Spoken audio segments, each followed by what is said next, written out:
Ladies and gentlemen, good evening. Monday night, 8 p.m. The live lounge returns. Myself, Phill Bars, Jack Garwin, Dan Simpson.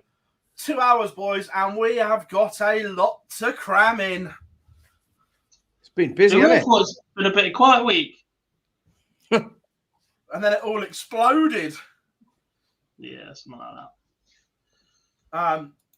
Yeah, mental time. But welcome along, everyone, one and all, in the chat room. Hope everyone is good. We've literally just shared some links on social media, so it'd be fab if you could give them a share or a retweet wherever you are, on whatever platform you are on. Hope you all had a fabulous weekend, whatever you did. But boys, plenty to talk about. Where would you like to start? Well, where do we go? Do we go biggest news or work up to it? What do you reckon? Nah, bollocks. Let's go. Let's go in. I'm just gonna drag this up. Look, we weren't expecting this, boys, but news did break whilst we were getting ready that there is no Masters this year. But before we do that, just a quick hello, Connor in the chat room. James, how we doing? Forgot to do it. Morgan, Owen, how we doing? ABM, hope you are good. Matthew, Kieran, LS, Carl from Darts Tracker is in. Hope you are good, buddy. Max, Stephen, Reese is in. Yeah, look, when we were getting ready, there was a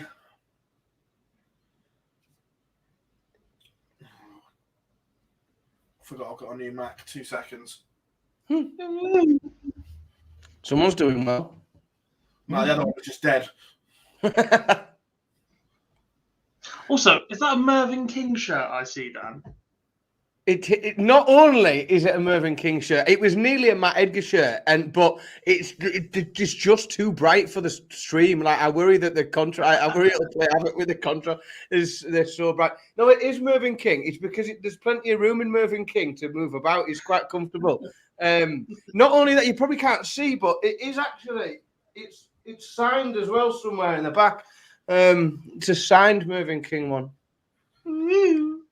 Someone's doing well.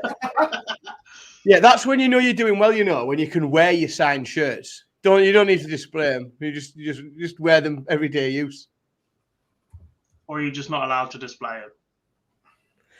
Yeah, I've got that. See, since we moved house, there's a lack of sporting memorabilia on the walls, and there's quite a large collection that's currently in my garage. Poor Glenn Durrant, I think, is in the loft now. Daz has been relegated to the loft in the. Could have been worse. He could have been on eBay. It's so annoying that for once I was actually prepared, and then realised the new Mac didn't have share screening on yet. I literally had everything teed up, ready to go on a screen. One job. Yeah, all right. Right. Matchplay draw is tomorrow. Yes. 4th of July, Independence Day. Exciting. I'm really excited for the Matchplay draw. Dead excited for it. There's just there's some big names floating this year, isn't there? In the non-seeded draw. Yeah, that's exactly what I was just thinking there. I was looking, so I'm looking there at sort of a graphic with two sides on, seeded players on one side, non-seeded on the other. And there's some potential, absolutely, like unreal opening matches there, potentially. Right, so here we go, boys. No Masters. Look, we all kind of expected it. But even still, what a huge blow this is for, one, the WDF as an organisation, and two, the players that have gone round trying to get ranking points to qualify for this ever since December. Yeah, I mean, look, you and Lee went in on this when they made the previous statement. I said we had to wait until this moment comes. Now I think is the time to say that actually what is going on there isn't good enough. I mean, like you said, the players that are travelling around, they've already deferred a World Championship for a year, so certain players have already chased for that. Now that there's no second major, if you like, their second biggest tournament on the calendar and the oldest tournament of the lot as well. It's just incredibly disappointing. And at this point, you're looking at going, are the ticket sales that they're telling us are out there genuine, or is that just a ruse to try and sell more tickets at the moment? What actually is going on with the WDF? Look, they said they'd give us a statement by the end of last month. It's 3 days later. I think we can say that's roughly about the timeline that they promised. So hopefully going forward, there is going to be that little bit more, I don't know, I can't even think what the word is now. Transparency, but this is a bit of an issue now because without these events happening, even on a budget or without certain elements to them, you're starting to wonder how they can build up finances to run them in the style that they have been before. Well, and that I think is the biggest, the thing that concerns me the most about it, about how it's going to move forward is exactly that. In that, you know, you look at the names that have won that tournament, and you know, just for it to not happen is just incredibly sad for the sport of darts, because it's a really prestigious title with some huge names when you look back over the years of people that have won it. So it not taking place in general is a bit of a crime. But then it's very, very difficult to see how without somebody. And it's going to take, you know, private investment, somebody coming in and making a conscious effort to really try and lift this when these tournaments are starting come back around again. And is the appetite there for somebody to come and throw some money at it, or an organisation or a sponsor to come in and throw some money at it? When, I don't know, you know, the seniors is doing really well. There's other darts around at the minute outside of the PDC that's taking some of that investment, some of that sponsorship, some of, you know, so those people are already spending their money and investing. I just don't know how it gets back on its feet. I don't know what happens to trigger a boost. Well, you've been around various businesses before, Dan. If you had the finances to have an investment portfolio of this size, is this an attractive offer to anybody? Because like you said, there's plenty of other opportunities out there. It's still, we know it is slightly different now, but it is still associated with the BDO days and everything that's fallen since then, and all the politics that goes on within that. The venues that they're using, i.e. Lakeside, is not what it once was. It doesn't quite have the same appeal. The players that they have access to aren't perhaps of the same standard of yesteryear, or certainly not the same caliber of name that draws a crowd. If you do have the chance to invest somewhere at the moment, these are bottom of the list, aren't they? Exactly so. And I think the only chance it has, and I hate drawing the likeness across but I will make it very briefly. So if you look at the likes of what Tony Khan has done in the world of wrestling, what he's come and took a, you know, completely worthless, you know, organization, nothing existed, no events plan, nothing, and he's decided to pump a load of money into it because it's a labor of love and he absolutely loves it. He loves being involved in it, and he wants to be running an organization that he can control and try and steer that corner of the sport and of the business in the way that he wants. And that, I think, is what it's going to take, because investing in this from a business point of view makes absolutely no sense at all. It makes no sense to invest because there's no way of pulling money back out. Like if you invest in this as a businessman or a business person, there's no exit strategy at all. It's one of two things. It's either a labor of love. Someone's got a load of money and they don't mind losing it because they want to do this, and that could be a group. It doesn't have to be one particular person. It could be a group of people that love it enough to not worry about whether they get this money back. Or it's got to be attached to an organisation who just wants their name out there. So it's got to be attached to whether that's a manufacturer, whether that's a media company, whether that's, you know, whatever business that is. Because again, it's a loss leader. It's like paying for advertising. That's all it is. For me, there's no sustainable business model, especially where it's at now. because you're taking it at its lowest, its lowest level, its lowest level of social engagement. It's furthest away than it's ever been from its glory days. I really struggle, as sad as it is, to see how it resurfaces at any notoriety without someone just carelessly stuffing a load of money into it. I think the other thing to consider, it's not as if the other options out there are completely closed off. Like the PDC are the creme de la creme, right? They are the absolute top dogs. Because who have gone? There are basically opportunities to go and take every single PDC major tournament if you're that desperate to be involved and have that association. So surely you take that because the media coverage is already there, the fan base is already there, just the wider viewership that you get from attaching yourself to that, rather than going, right, we're going to be the name that throws ourselves at the WDF. And then you've got the likes of the Hearns at the top as well, who are renowned. They've got the business acumen. Why would you go and compete against them? Like, it's not the easiest thing to do. And that's it. And also, let's just be honest. Like, there's present company accepted. There's some other people outside of the PDC doing some very good stuff at the minute. The seniors is brilliant. Like, seniors live events, ace. The model's great. The Super Series is the thing. What Modus are doing is brilliant. And again, if you really wanted to be more involved in darts and invest some money, like, surely that's where you'd be going first and saying, well, because you've got a frame and a structure and a platform. You're investing in something that there exists and that this is nothing but a pipe dream. It's like it's because it's not there anymore. 100%. First of all, before I go do my bit, evening, Pete. Hope you are good.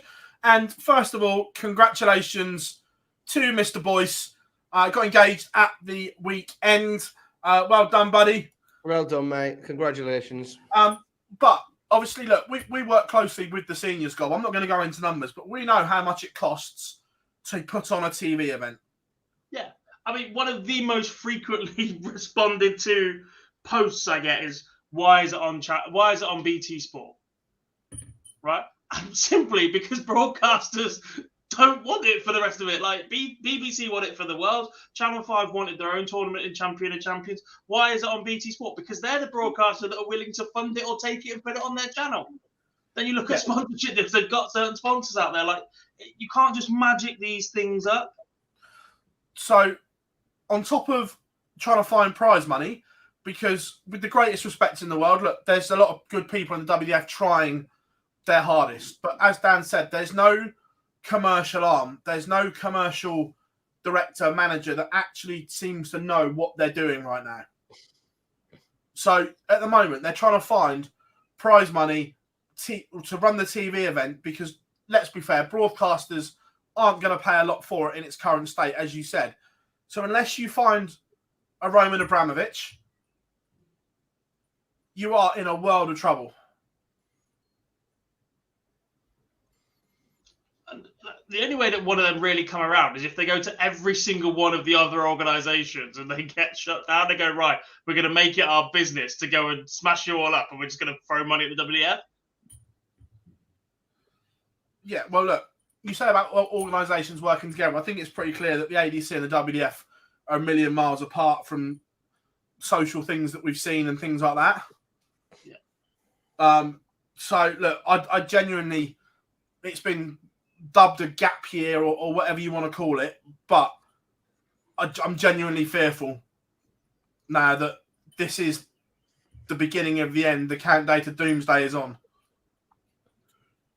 Yeah, I tend to agree. I just because I don't see, like, just at the minute, if the next big event, let's say, the next big tournament that they run, and again, without knowing the ins and outs and the finer detail of it, it's incredibly difficult to see how that can run and what format it would run and how running the event itself wouldn't be just the nail in the coffin and push them under.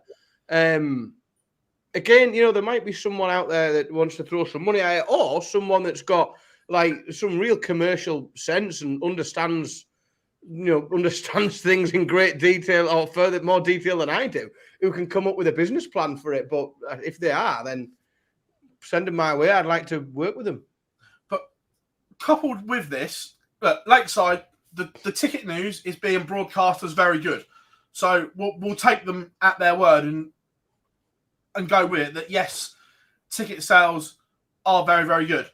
However, we still have no information that it might be there, but they just haven't, again, told it. But I was speaking to a couple of players over the weekend that they certainly haven't been told either, that players don't know, one, what they're playing for, and two, is there a TV deal, which is one of the second asked questions, boys, isn't it? That what channel is Lakeside going to be on? There's no information around this. So with this and the lack of information on that, as a player, could you trust the organisation right now?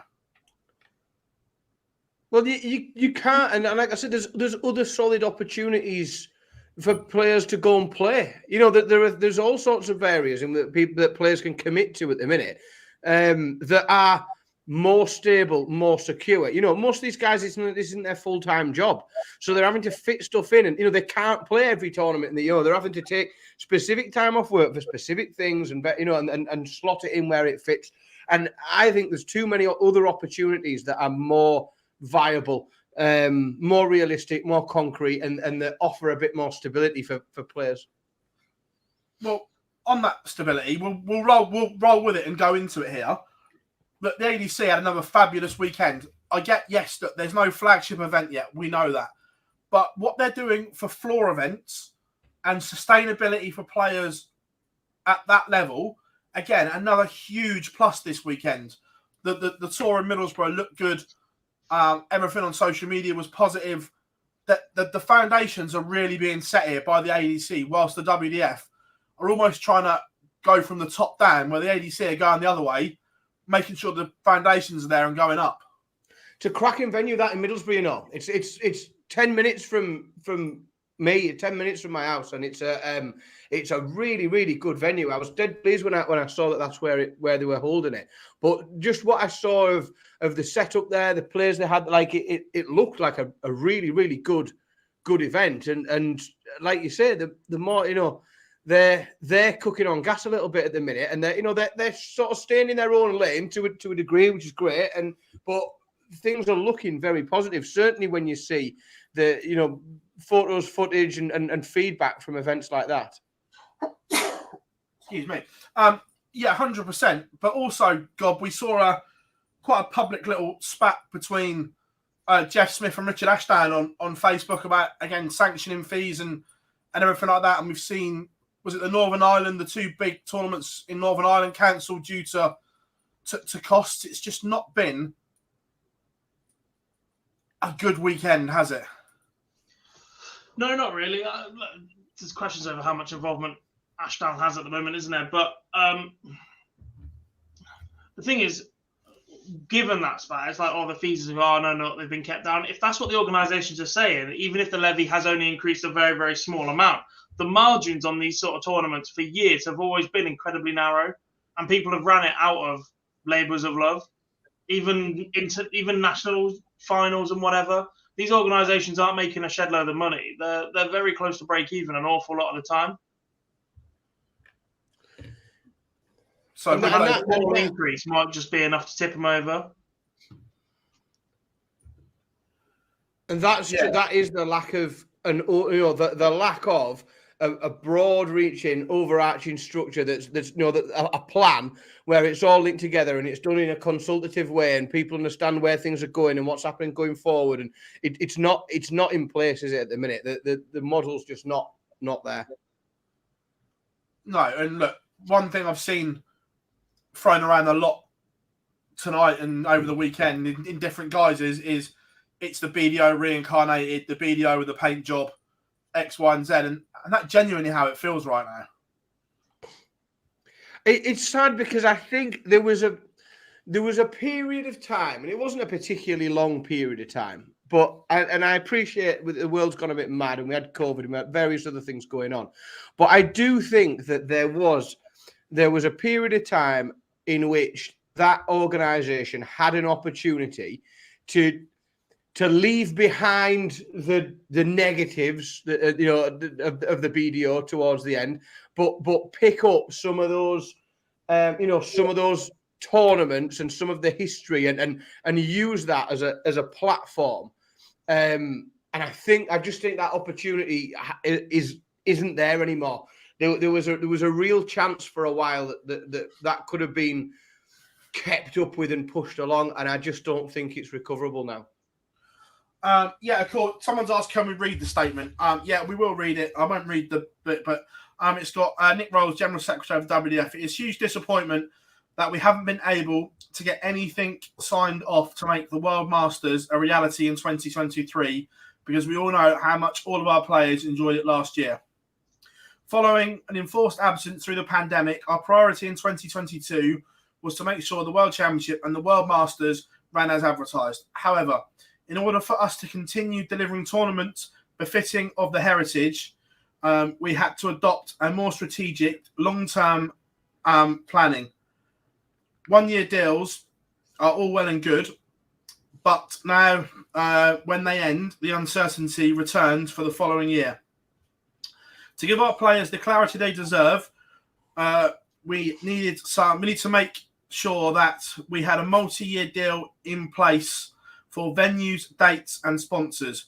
Doing this means our players know what they are playing for, and our member nations know what the ranking events they are putting on are building towards. We've done that with Lakeside in the World Championship by moving it to December, and next step is doing that with the Masters. Let me scroll down a minute. We also want to improve the communication with players. That meant setting firm decisions and deadlines, and not just giving in world where we're comfortable communicating, kicking the can down the road. To end, we've informed people in May of our progress, and scrolling down here, by doing so, keeping ourselves accountable as those commercial conversations continue. See, I know what all of those words mean individually, but when they're put together in that order, they mean absolutely nothing. Like, it's just it's the longest way through of making no point at all I've ever heard. It's bizarre.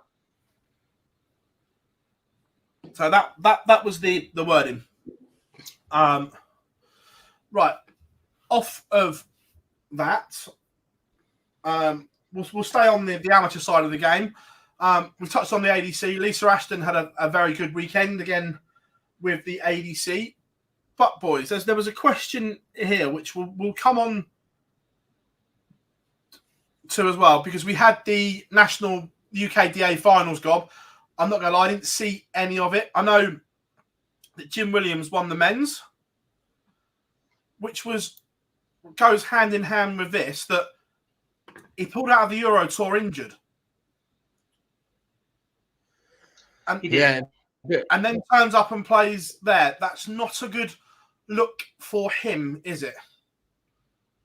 No, not at all. I think now is the time Jim Williams needs to seriously consider his usage of that PDC tour card. Look, we know he wasn't desperately set on taking it in the first place when he finished in the top two on the Challenge Tour and was debating going to play at Lakeside instead of Alexandra Palace, but clearly has issues in balancing both of that and his aspirations to be a professional dart player within the PDC. And if the thing I don't get is why, for things like Euro Tours, you don't have to put yourself in this position. Just don't go to the bloody qualifier.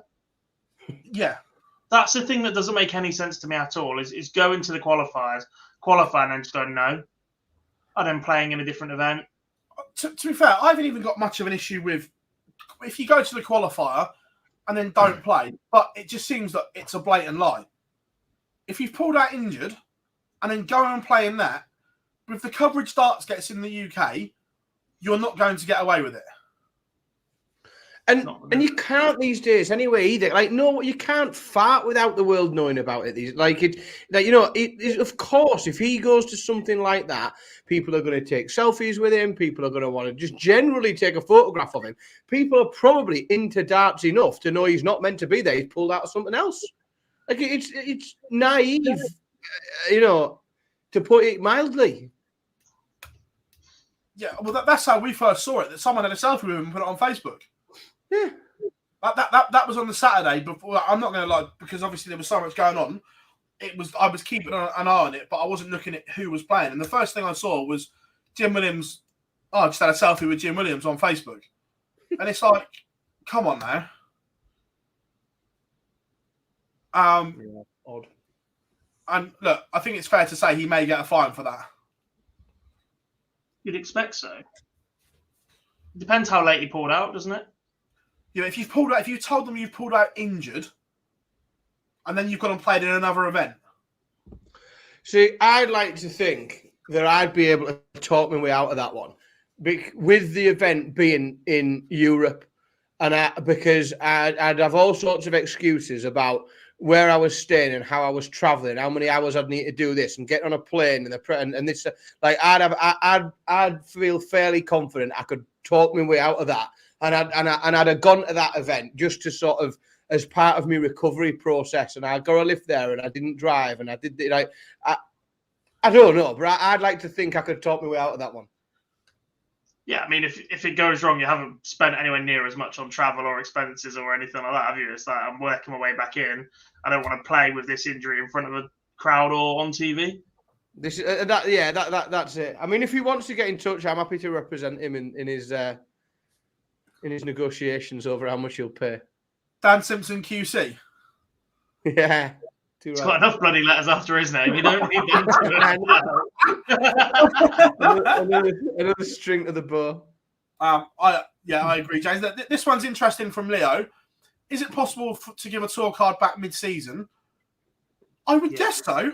People have given back at the end of the year, but I don't see I don't know what they do with it if they give it back mid-season. Nothing. Because you can't reallocate it. Just be an extra one later on. Yeah, I'd be filled by the Challenge Tour top player who basically knows they're in everything, unless a Challenge Tour player wins a Pro Tour event. Yeah. So, yeah, you could give it back mid-season, but it couldn't be reallocated until the beginning of next season. Essentially, it would mean nothing. Nothing would change. It'd just carry on as if you would just stop turning up to tournaments. That's it, isn't it?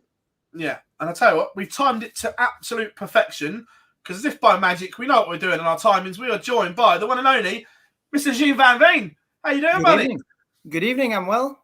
Can you hear me okay? Yeah, we've got you loud and clear, mate. Loud and clear. Perfect. First of all, what a weekend for yourself. Congratulations. Thank you very much. Yeah, it was a good weekend. I really enjoyed it. And as you said, what a weekend, yeah. Look, I have to ask you, first of all, as the games went on and they ticked by, was that match play at the back of your mind? Well, I would be lying if I said it wasn't. Yeah, of course it was.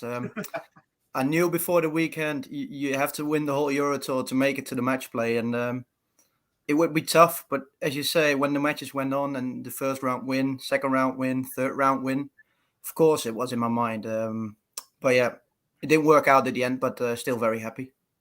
Yeah, look, the way you've taken to PDC Life, we saw glimpses of this at the Super Series, but the way you've taken to PDC Life, you must be delighted with the way the first 6 months have gone. Yeah, for sure. Especially with my games, with my averages. My averages are up there this year. On the Pro Tour, too much first round losses for my liking, but really happy with my game how it developed this year and how it is developing, because I think it's going better week in, week out. And as you said, I showed glimpses of it last year on the Super Series, but really happy that it's all working now out on the Pro Tour. Is that the key thing for you, though? Because you said you're showing glimpses and you're showing more and more as you're going on. You're not even a quarter. You're only just a quarter of the way into your 2-year cycle. You're adapting to being in that environment. You haven't had the full cycle of majors to go and qualify for yet. With 2 of 8 have been so far this year, or qualification for those. Still plenty of time for that. Is that just the key of settling yourself in, accumulating as much as you can this year, and then targeting those big TV events next year? Yeah, I think so. Now the World Matchplay, for only getting a half year to qualify for that is a big task. So that wasn't really on my radar for the first year. but the Grand Prix has got a couple more months, and maybe I can get into that. Who knows? And but for next year, yeah, that's the main goal. Well, not the main goal. The main goal is to get into the top 64. But World Matchplay, who knows? When I first spoke to you about going to Q School, you were unsure whether you were, one, ready, and two, wanted to, because I remember speaking to you, it was so important that you wanted to finish your education and everything like that. So how's the transition gone from your education to being a full-time pro? It's tough. It's tough to manage my own schedule. With college, I'm in the final weeks now. I'm in my internship 5 days a week, and then Friday I leave at my internship at 6, and then most likely get a flight at 8 or 9 p.m. to the UK for the Pro Tours. And then when I get back on Monday evening or Tuesday morning, I go straight back to my internship. So it's been a hectic couple of months, but when the results are there on the Pro Tour, it's all worth it. So you don't hear me complaining. I like that a lot. The Dev Tour, you sat top of the rankings. I know this is a very contentious one, but if you finish top, they'll get you into the Grand Slam as well through that backdoor element. Yeah, I know. Hopefully, it would be massive. For the main ranking, for the top 64, it would be massive to get into the Grand Slam. Yeah, look, I've got some questions for you as well in here. Jamie's asked, do you think your throws got smoother than last year? Because it looks it. Yes, for sure. It's last year on the Super Series back in Southampton, I really struggled with dartitis. I think everyone who was watching could see it, and it's gone now. Well, knock wood, but no, it's gone for now, and I'm not struggling anymore whatsoever. So yeah, it's gone way smoother. Where does the stacker dart come from for you? Because it's a very unique technique. There's only, obviously, Phill did it to the standard that he did it to, but since then, there's only one or two that have ever mastered it, but it's something that you seem really comfortable with. Well, I never used to stack my darts. When I was like 16, maybe 17, I thought when I was practicing, when my darts just stood in the normal way, they went on okay. But when I started the match, I felt nervous. I was snatching. I was pulling the darts low every time. And I saw myself switching like 20, 19, 18, 57, 93s. And then I was looking at Rusty Jake, and I saw he change his throw, like from the normal angle of attack to stacking. And I was like, if he can do it, why shouldn't I give it a go? And I never looked back. I like that. That's good. It's an interesting dynamic because it is so unique to just a few players, which is great. Again, looking at darts in the Netherlands in general, it seems in a really good place right now, and you just seem to be like the next one off the conveyor belt. The youngsters just keep coming through. What is it about darts in Holland that brings you guys through? I don't know. It's tough, Of course, you got the likes of Raymond van Barneveld and Michael van Gerwen, who Raymond at the start and Michael a couple of years ago, and now still, of course, winning titles and putting darts in Holland on the map, and a lot of local tournaments and the Dutch ranking. It's full of Dutch talent, and now with the men as well. And I don't know what it is exactly, but as you said, a lot of good players come from Holland now as well, with lots of Dutch talents on the youth, on the development tour. A couple of talents got a tour got as well this year. So it's good. It's very good. Yeah, we hear a lot about the Dutch Super League. Some of the teams that all play together are just ridiculous. Yeah. As you said, the Dutch Super League, it's not the same as in the UK, the Super League here, but the main league and the Super League has got ridiculous teams, as you say. Like the likes of Jeffrey Deswan and Ryan de Vriede, who of course played on the Motor Super Series, on the same team. And then you got other teams with I don't know, top of my head, like Wesley plays here, Danny Van Trijk, Damien Mol, got the same team as well. And it's a good competition as well, next to the PDC, to get some match practice and really good competition. Just a look on Dan's face there. You'd be gutted if that turned up in your pub for your Super League team, wouldn't you? Well, yeah, I'd be heartbroken because I knew I didn't have a chance at winning a leg, but at least I could get my shirt signed while I was there. Look, the way everything's going, you're on course to be at Alexandra Palace as well. How much does that excite you? Very much so. That's the main dream to get to Ali Pali, and to do it in your first year as a pro is something you dream about. I'm in good course, as you said, and I would be devastated if I miss it this year because on the Pro Tour it's looking really good, on the Development Tour it's looking really good. So I got multiple ways of getting into Ali Pali. So hopefully I'll make it. Should make it. You should make it. Obviously, Josh Rock did wonderful things last year. Do you young guys take inspiration from what he did in his debut year, thinking if he's done it, we can do it? Yeah, very much so. Especially with Josh, as you said, last year when he went to Q School, I never heard of him. I think a lot of guys didn't. So, and what he's done in the first year, in the first World Championship, making the quarterfinals, yeah, why not? Who knows what could happen over there? And take a lot of inspiration. Josh is a great guy and a great dart player. So yeah, someone or something I look up to. Like that's what I want to do as well in my first year. I like that a lot. Just there are worse people to try and emulate in your first year, definitely. Yeah. Look, the way it's all going is once your education's done, are you going to turn full-time pro, or are you going to continue to follow what you're studying as a career as well? Well, I'm taking on a part-time job for 24 hours a week just to keep the routine, just not live about darts. I like darts, but I don't want my life to just be darts for 24/7. I'll take a job who knows about the darts so that I don't have to miss any tournaments for work. But when I got 2 weeks off, that I don't be at home for 2 weeks doing nothing. I want something to do next to the darts. So, but the main job or the main task for me, the main aim is to be a dart player. Yeah, completely. Just looking at the top of the development order of merit here, obviously your top, then Luke Littler, Wessel Nyman, Bradley Brooks, Jared Cole, and Jurgen van der Velde. What a top six that is.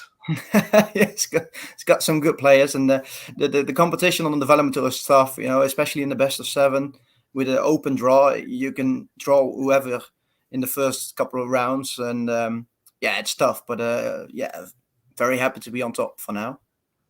And obviously the World Youth Championship in November as well. Is that something that you've got your eye on? Yeah, for sure. I talked on the Euro Tour with Josh last weekend, and I said hopefully I'll see you in the final, because he can't play in the development tour now because he's top 32, but he will be there on the Youth World Championship. Hopefully the draw works out that we can meet each other in the final, and that would be the dream final for me. Yeah. Lee asks, he's on about the Dutch Open. What's your best run at the Dutch Open? I made the quarterfinal 2 years ago, 1.5 years ago. Maybe I think it was last year because it was COVID. It was postponed to June. But I made the quarterfinal in the men's tournament last year. I feel like I should have got more out of it. But, as you said, I can see more than 5,000 entries to make the quarters is really cool. Oh, it's just a mental tournament, isn't it? Yeah, for sure. Especially the first day. On the Saturday, you have to make the last 64 to qualify for the Sunday. So you have to play like 5 or 6 games, all best of 5. And you never know who you can play, because most Dutch people I don't even know. And then they turn up and they start 140. It's like, ooh, what's this? So that's scary, especially in the best of 5. But it's a good tournament. What did you think of Damon's walk-on? Did it motivate you? I asked him in the practice room. I was like, what are you going to do today? And he showed me what he was doing. And it's fun, the element that he added to his game to get the crowd going. I think it's something you need in the sport, and it's good for the sport. And I enjoyed it. LS asks, how much do you practice having such a busy schedule? Not as enough as I would want. I said I'm at college on my internship from 8 till 5 during the day. I fly 5 days a week, and then I maybe get 1.5 hours in the evening when I feel motivated, but I don't do that every day, unfortunately. But I think when college finished and with a part-time job, I'll practice some more. Maybe 2.5 hours a day. What was it like as well when Red Dragon signed you up? Because obviously a well-established manufacturer, so young in your career, that must be a real confidence booster as well. And how much tinkering with the darts did you do with Lee down there? Well, not as much as you would think, because of course, when they asked me to be on that team when I think it was 13 years old, 12 years old, it was massive confidence boost, as you say. But about the darts, I was playing with Rob Cross darts, even when I was with Red Dragon. And they knew about it, and they were like, "Yeah, just do whatever you want. You play with what you want to play with, what you feel most comfortable with." But when I went down there, I just said to them, I want kind of the same dart, just a little bit more grip on the front. And then they had like 1 or 2 prototypes, and then the second one, it was like, yeah, that's it. And the first tournament I played with it, I got it on Monday, and then the first tournament I played with it was that Friday, the same week, and it was the Pro Tour, and I made the final of that Pro Tour. So I said to them, "Yeah, I'm not changing anymore. It's good." Lee's a wizard down there, isn't he? He's he is.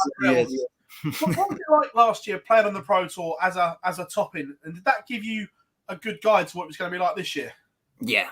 As a top-in, you don't feel that necessity to prove yourself. Well, of course, you want to prove yourself, but you're just an add-on, and it does really count for the main ranking. So it's good experience. And as you said, for this year, I knew what to expect when I got my tour card. I knew what it was like to play those guys week in, week out, and it was really helpful to get that experience last year. Leo asks, who would your dream opponent be at Ali Pali? Ooh. What, first round? Or if you could pick whoever you want to play, Ali Pali, who would you play? Someone easy. I was going to say, pick me. I like that. I tell you what, I'm all on board for that, because people go, I'd like to play him. No, you wouldn't. You want to play someone more money. I want to win. So, yeah, someone easy. It's the main answer. Tommy says, who's your best mate in darts? Ooh, I'm going to step on some toes now. I think on the tour, I think it's Owen Rulos. I really get along with him. I've been to the Super Series with him once as well. Get along with him outside of darts and on the development tour. And I think on the Pro Tour, he is my best mate. Yeah. Obviously, you said about like traveling and everything like that. Look, a lot of the tour is in the UK.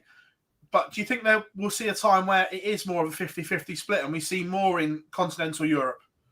Yeah, I think so. I think it should be, because now, as you said, we have to travel to the UK almost every time, and I don't mind it. But you see the same players when the Pro Tour is in Germany. A lot of English guys is like, no, I don't want to travel. Or with the Euro Tour, they don't feel like traveling, which I don't think. Yeah, we have to travel every time. You know, if it's to Germany or England, we have to travel. And I think, yeah, maybe some people are lazy in that, or they just don't want it. And most of them don't even need to go to Germany because they got those ranking money and they don't really need it. But I think it should be more split. Yeah. This means, how is Ronnie Rickner's game right now?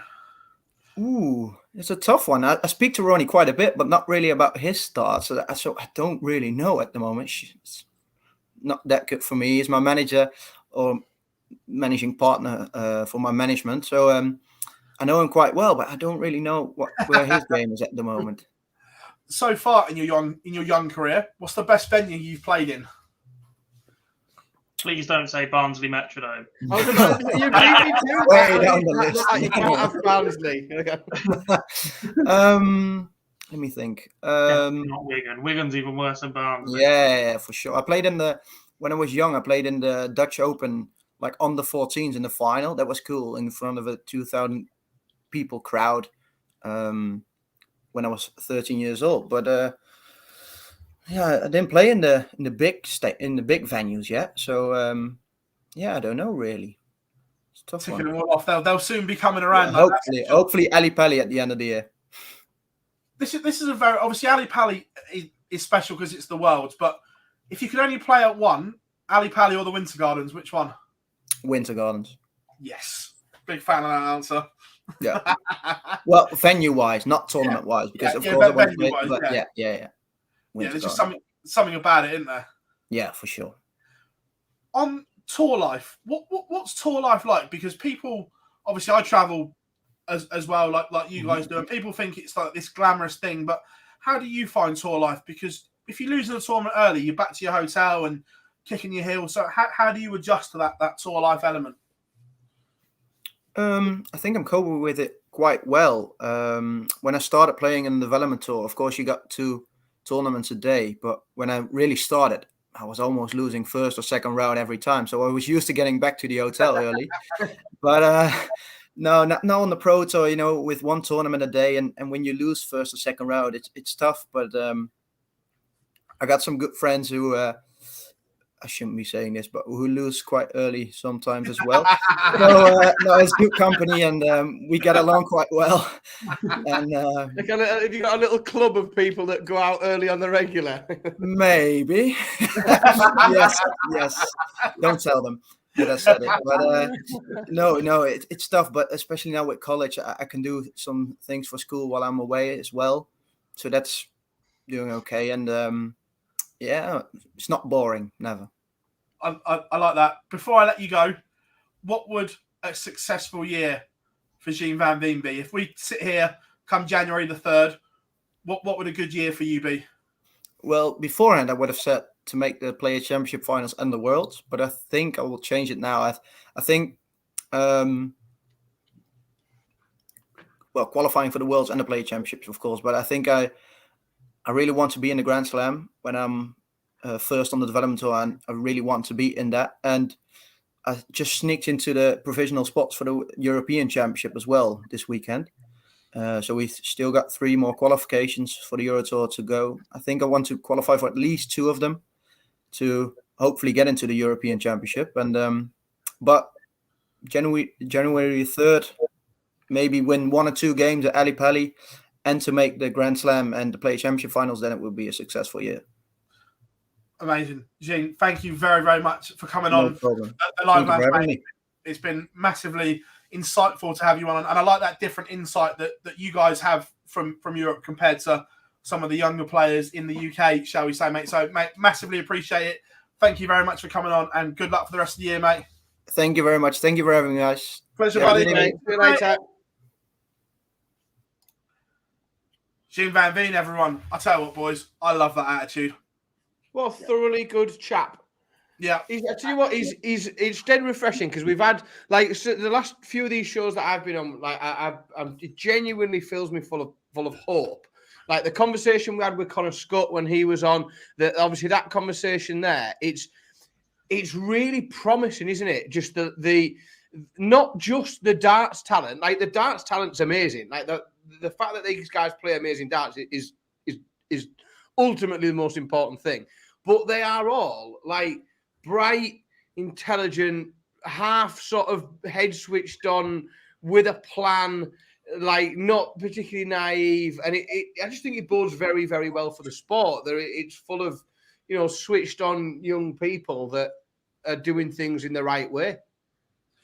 After things like finishing college and doing this and doing, I just think it's, his darts game is amazing, but we could talk about that all day long. I just think it's really refreshing, some of the guys that are coming through at the minute and what their approach is and what their attitude is. It can only be a good thing for the sport, can't it? Yeah, right. Before he came on, we were just talking about, obviously, the UKDA finals. The last one, that I didn't know this until Gob said it when we were chatting pre-show. The women's result has been suspended, Gob. I believe so. Not in the singles. The singles, the pairs and that are all done. So we had winners in. Just got to find it out. So the men's singles was won by Jim Williams, beat Cameron Anderson in the final 6-3. Richie House and Lee Evans making the semi-finals. The women's singles won by Joe Locke against Angela Kirkwood, Maria O'Brien, Lisa Withers, the other semi-finalists. The men's pairs won by Thomas Lovely and Lloyd Pennell, Tom Allies and Mark Dewsbury, the runners-up. Noel Grant, Sam Price, and there was a pair this weekend that made the semi-final that were Taylor and Bristow. That would have had a few people crapping themselves. Don Taylor and Jimmy Bristow, and they made the semi-finals of the men's pairs. Successful weekend for Joe Locke, who also won the women's pairs with Nadine Leathers, Sarah Brown, Maria O'Brien, runners-up, Angela Kirkwood, Anne-Marie Owen, Hannah Meek, Courtney Hine, the players in that one. The UDUK ran a warm-up event on the Friday night. Basically, current students and former students up to a certain point that played university darts were allowed to attend. Didn't qualify for a Euro Tour, so Adam Warner went and picked up some nice little cash against everybody. Oh, he was head and shoulders above everybody else. But I believe in the Super League finals and the UKDA national finals, the men's tournament was won by Welling B. They beat Chepstow Football Club 5-2 in the final. The women's event, Thames Bar beat Codner 3-2. Now, what I believe has happened, as has been the case for a number of years, is that basically Super League teams play together all season, and then one team qualifies as top or win the Super League. They basically just go pinching players from other teams to make their finals team stronger. Brilliant. It's happened for years. I'm absolutely convinced of it. Both men's and women's, that, or you just sign players on in the hope that your regular season team is strong enough so that when you do go to finals, they rock up. You sign tour card holders on and go, right, they're not playing that weekend. They can come and play my Super League finals team in the finals weekend. There's no restriction. Some Super Leagues don't have a deadline for transfer of players because they're all internally managed differently. Some don't have a restriction on number of games you have to play to be eligible to go and play. Now, what it turns out is that I believe the women's team that have won the event, Thames Bar, have played an ineligible player, or there's certainly an investigation going on towards that right now. Was it Jim Williams? No, I just think that's insane. I mean, like the local tin pot, like, 50 pence in, £5 out pool league that's around near me. Like they have a rule where, like, if you're playing the cup when you get to the final, like any player that plays in the final must have played over a certain number of league games through the year. Like that's a rule that's in like local junior sport. I can't understand how that isn't an established rule. That's bonkers. It's hilarious, though, isn't it? Well, it is. It's just been a case of how often have they actually acted upon it. And obviously, this is a different organisation other than the BDO at the top. So, genius, absolute genius. Jamie, we touched on that earlier on. The honest answer is we don't know, mate. It's not a good look, but we don't know, and it's an interesting one, guys. Do you think it's worth me playing Q School next year? I'm averaging close to 100 consistently in matches, but barely any tournament experience. My advice would be go and play in some tournaments, some ADC events, some local events, and see if you can replicate it. If you can replicate that, then 100% I'd go. If I was averaging 100 regularly, I'd be banging on the door of getting on for the Super Series. I'd be just tweeting every day. You wouldn't, because I'd block you if that was the case, because I've got access to that account.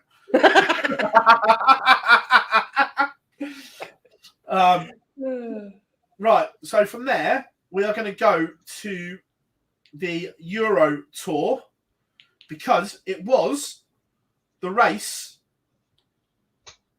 for the World Match Play, and everything was on the line, gentlemen, as we went to Trier. But first of all, because it is the very first game, we cannot not talk about it. Don't get me wrong. This had absolutely no reference to do with the match play whatsoever. But it's a game that will be spoken about long into the history books, but for all the wrong reasons, because it was fucking shit, boring and slow. 51 minutes for 8 legs of darts? Give me strength. It's embarrassing, isn't it? Like, just poor, really poor. Yeah, tough. It was just a tough viewing, wasn't it? It was just not a good look for the players, for the sport. I think the commentary team actually handled it pretty well. The bits that I tuned into, because I had no choice but to just keep turning it off. The standard of the match certainly didn't help, but you do wonder if the standard is dragged down by how long it played in. It's not the first time Liam Mendelonge has been involved in a game like this season, though. He absolutely made Robert Owen forget where he was at one point in one of their games earlier on in the season. I think Barney handled him pretty well, but there have been other instances like this involving him. And again, it just comes down to the fact that the slow players have absolutely all of the control over how long a match takes. I'd love to have been a fly on the wall at Barry's office whilst that was going on. Yeah, it's just it's everything. It's everything that Barry and the team at the PDC don't want darts to be, isn't it? Like that's right. That's the top and bottom of it. It's just crap. Yeah. How we doing, Patrick? Be a long session when he plays at Lakeside. Yeah, Boise's going that day. Not letting any of us in. No, probably not, to be fair. But obviously, all eyes were on the Euro Tour. And on day one, there was a lot of casualties for that match play going early, boys. Simon Whitlock in particular. Matt Campbell had an outside chance. William O'Connor. Kim Heartbreak's losing on day one must have been sweating for those 48 hours. Well, he was in the jump seat, wasn't he? He was the man on the bottom spot. He was the man at risk. And, one victory would have just made him sleep slightly better. But, yeah, couldn't quite step up when it mattered. Yeah. It was just mad. But Barney winning sealed his return, which was good. But let's talk about Luke No, that's it. Gob, I'm going to let you talk about James Wade because I've got someone just coming to my door. So I'm just going to pop off the stream so I'll answer the door a second. You can talk about James Wade for a couple of minutes. Yes! Look at that freedom! Where's it gone? I actually wrote down some notes on James Wade's performances because actually there was a genuine talk between us for a while, but he might be in trouble here, not just in terms of his world ranking, but actually that Ross Smith might overtake him in terms of finishing in 16th. That hasn't happened. Where has it gone? James Wade. The game against Johnny Clayton was unbelievable. Like Johnny Clayton averaged 106, and Wade managed to get past him. He didn't have a remotely favourable draw either. He had a good run, but William O'Connor, then Johnny Clayton, followed by Rob Cross, then obviously our previous guest. He just didn't. He stepped up, didn't he? He did. I mean, I've got his averages in front of me this weekend. He beat Willie O'Connor 6-1, averaging 101.56. Then he beat Johnny Clayton 6-3, averaging 107.37. Then it was Rob Cross 6-2, 97.29. Worst of this weekend. Oh, no, it wasn't, sorry. Beat Van Veen 96 at 6-3 of a 96.96. And then he loses to Luke Humphries 7-5 in a match where I think he threw 10 180s. James Wade threw 10 180s. This is the man who famously made a World Championship quarterfinalist or semi-final by not hitting a single maximum in the entire tournament, threw 10 in one game, and lost 7-5 to Luke Humphries despite averaging 109. Yeah, something's just clicking, isn't it, for him? And it needed to. He's sharp on the Pro Tours the last couple of weeks as well, hasn't he? Yeah, he's looked all right, but he needed to because he hasn't looked all right for some time, has he? He's looked wobbly and he's looked like he could be got at for a while now. James Wade hasn't been wading very, very much at all. But it was just really, really sort of classic performance. Really, I mean, there was some really big scores at the weekend, some really high level. Humphries was ridiculous. Absolutely. His third, fourth, and fifth round averages were 109, 109.5, and 105.5. Bang, bang, bang. It's just a way to defend your title, is it? So yeah, not at all. Yeah, some really good stuff. There's a few. Callan Ridge had a nightmare again in that game again. Right, He started well.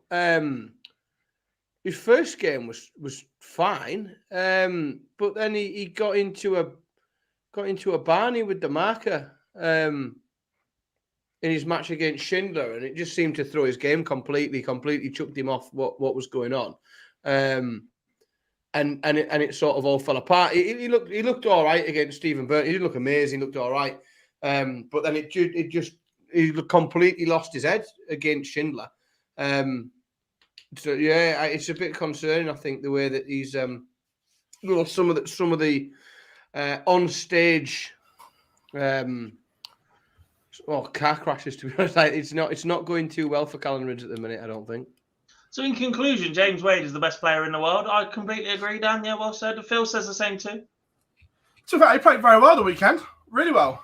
He looked brilliant last few Pro Tours as well. We were just saying, like, there were people, the last time we did a Pro Tour or whatever, that were sitting there going, I'm backing James Wade to win it. I'm like, what on earth are you talking about? He has been nowhere near himself. I'm looking at him for next week. Has he got a new song? He has. What is it? I can't remember. I've not actually seen it. I'm Still Standing. Yes. Is it really? Yeah. Yeah. Oh, that's going to take a bit of getting used to. It was all right, to be fair. Oh, it's not a bad track, but it's obviously it's just say I don't cope well with change. Right. There's a couple of good questions on the Euro Tour. We'll come on to them in a second. Luke Humphries, or forget he won the title for a second.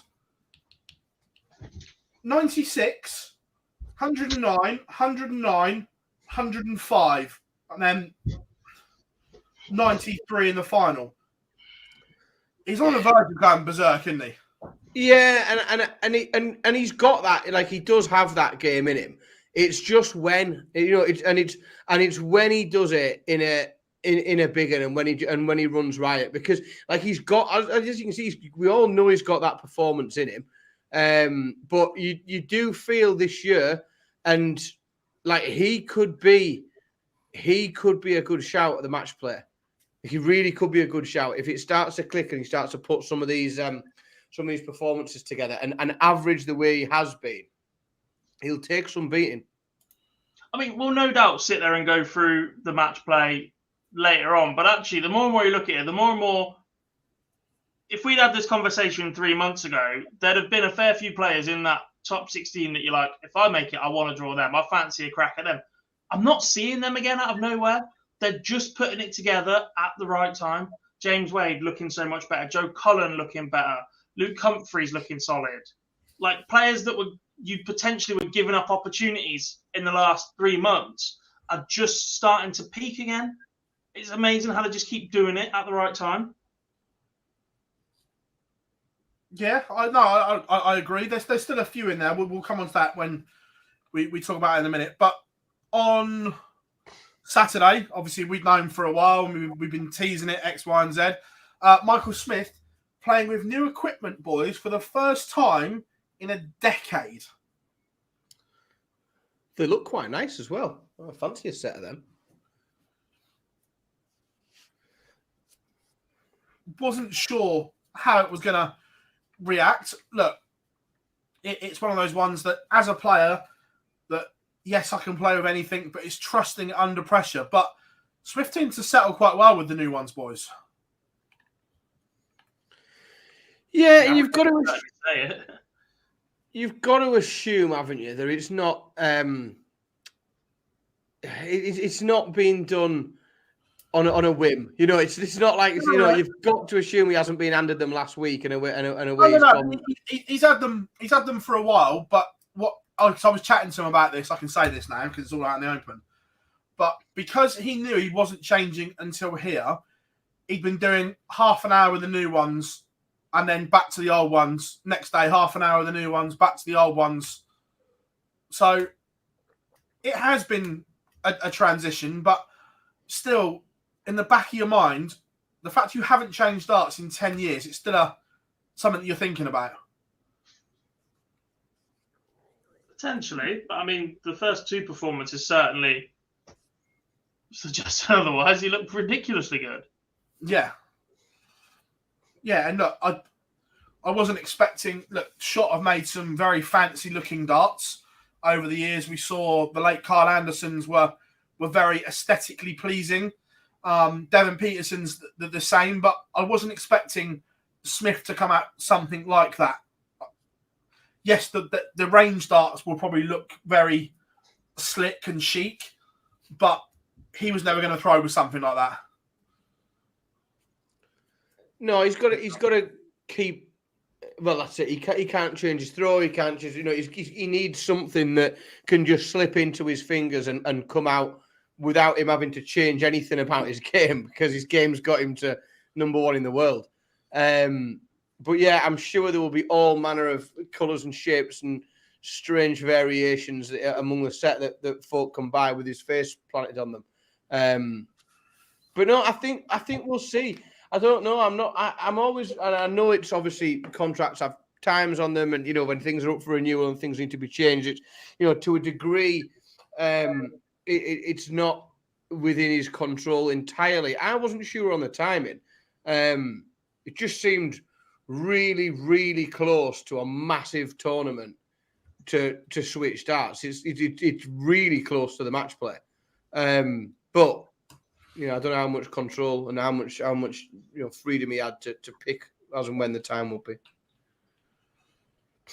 Yeah, but no, good to see them. But back to the Euro Tour. The actual end session was unreal, boys. Absolutely unreal. We saw huge averages, big performances, but you can't help but feel a little bit for Dirk right now. Yes and no, because Dirk was absolutely rolling. He looked magnificent. His scoring power has been absolutely ridiculous. But his decision-making towards the back end has to be questioned. Is that, though, the wanting it so much that you're not when thinking... You've got I think it was against Michael Smith, not necessarily against Luke Humphries, but he had 80 left. And he went outside.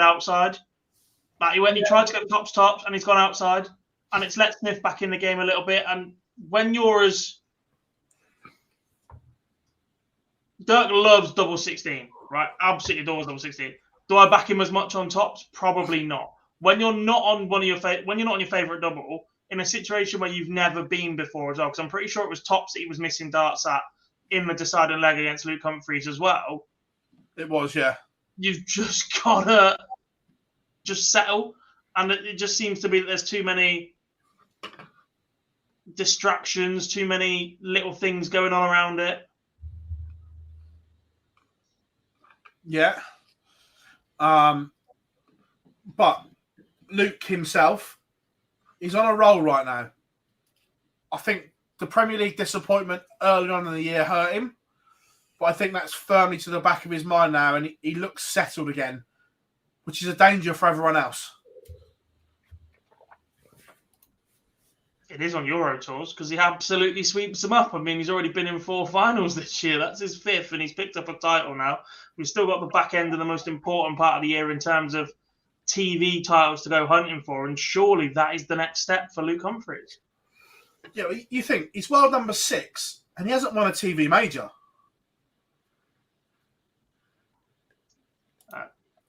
TV title. There's no such thing as majors, sir. It doesn't exist. They're all televised titles, yeah? Correct. So, with that, it's right, because I set everything up late, I've got to do it in a roundabout way. With that, the race for the match play was done, gentlemen. Lots of people feeling sorry for Dirk. I think that needs to stop immediately. Packing. He's not like he didn't win. He didn't play well enough. That's it. No, Pete, he's still 6th on the order of merit. He is 11.5 grand behind. Yeah. Because he was defending this title, so yeah, so he had to win basically it. earned nothing. He dropped off and then it went back on. Back on, yeah. No, That would have been 2 years ago. He was defending it on the 1 year order of merit. Yeah. But on the live order of merit, Rob's still 5th. So, boys, the match play is set. Let's run you through the 16 seeds. Michael Smith, Peter Wright, Michael Van Gerwen, Gutterin Price, Rob Cross, Luke Humphries, Johnny Clayton, Danny Noppert, Nathan Aspinall, Dimitri Vandenberg, Dirk van Duijvenbode, Dave Chisnell, Joe Cullen, Damon Hetter, Ryan Searle, and James Wade are your 16 seeds, boys. Yes.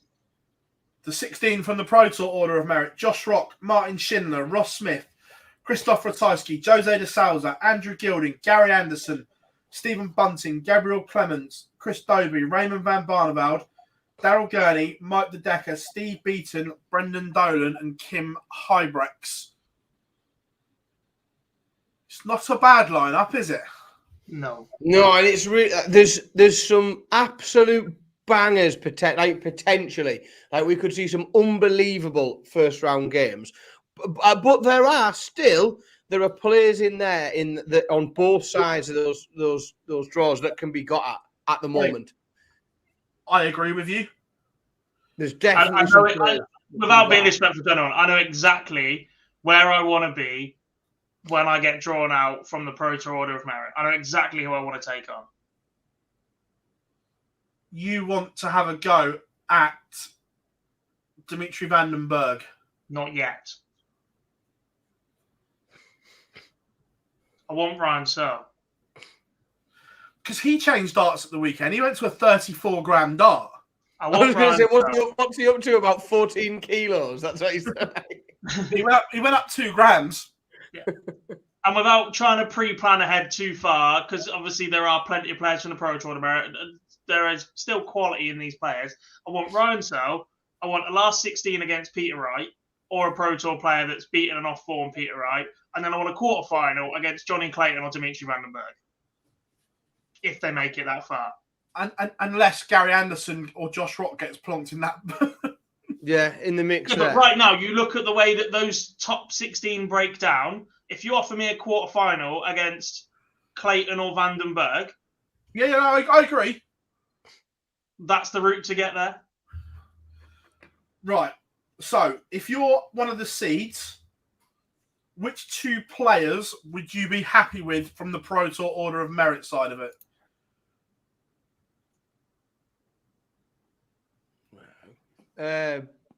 Current form, I'd be happy with any one of the last 4, I think. De Decker, Beaton, Dolan, or Hybrex. I think I'd be happy with any one of them. I want no part of Mike De Decker. My 2 I'm going after are Brendan Dolan and Jose de Souza. Yeah, Jose is one of the ones that you want. I think we're going to see I have it on good authority, very good authority, that we might see a rather spectacular Damon Hetter entrance in Blackpool.